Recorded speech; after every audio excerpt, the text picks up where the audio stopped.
Hi there, welcome to this month's market update. And you all know the score by now.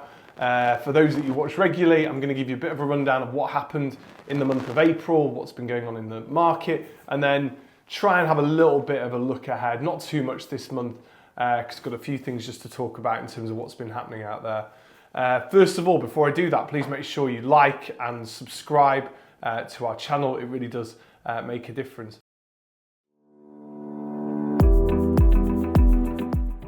So let's talk about the month of April. So an interesting trend we're seeing develop, particularly on the demand side of things. So the number of sales across the whole region, and we're able to access this data through a site called 20A. It looks at the whole of market. So there was 1,260 properties placed under offer across what I would call our region. So that's the region that we as a business cover. Now, what's interesting about that is that's 20% higher than it was at this time last year. That's a big increase in the volume of sales. But then when I look at the number of new instructions, that in fact is only up by 7%. So clearly the demand side of things has come back with a vengeance. And that's a trend that we've seen considerably for some time. When I look at our own numbers, we can see that the volume of viewings that have been carried out, so this is just across Manning Stainton, are now 22% higher than they were at this time last year. And again, that all gives rise to this idea that we've seen a real resurgence in the market through 2024. But of course, as I always say, I would say this, the optimistic estate agent, what are you talking about? I've been seeing in the news that mortgage rates are going up and house prices are falling. Those were headlines this week in some of the big outlets, Mail Online, Guardian, even the Times I think picked it up. But let's just go through that and break down those headlines. So mortgage rates are going up and house prices are falling. So let's just talk that through. So mortgage rates are on the up.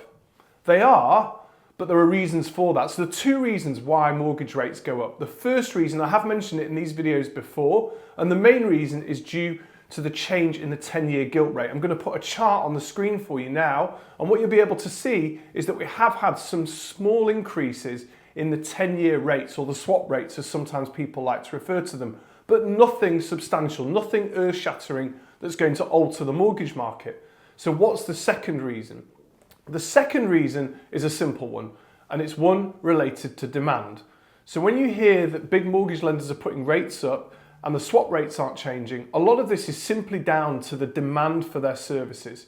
So where they have an excess number of applications because of the surge that we've seen recently in demand, what they do is say, how can we slow that demand down? The easiest way of doing that is to put their prices up. And in our view, that in this moment is what has been happening across the market. That's not to say that there won't be genuine increase in mortgage rates because of changes to swap rates, but you have to watch online and see all these things happening and playing out. So then let's talk about house price falls. So the Nationwide, they came this month and said house prices have fallen for the second month in a row, which was quite a surprise.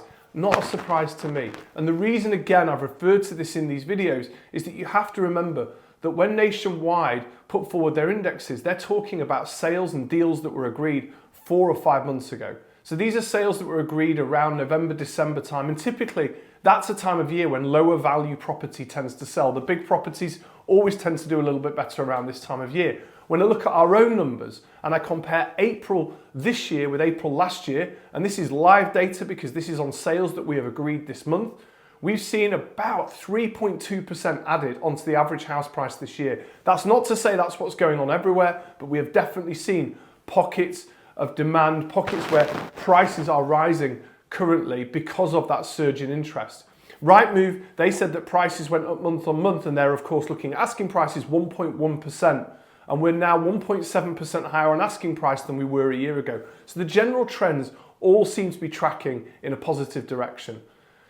Where do we see things going over the coming months? Well, I've said in previous videos, I can't see things changing very much. We are awaiting, of course, an election. We saw the results from the local elections. Clearly, there's going to be a big swing and there's going to be some big change in the government in this country, I think, in the coming months. But barring a major catastrophe in that result, in terms of a hung parliament or anything like that, a coalition needing to be formed, I believe that the market will continue to follow the trends it has over the start of 2024, and that should mean that we see some steady price growth good demand and a good volume of new business coming on the market. As always, you have to stay in touch with us through these videos to find out if I'm right or if I'm wrong. If you're interested in talking to us about how we can help you move in 2024, get in touch. We're available 8 AM till 8 PM, 7 days a week. Thanks so much for watching.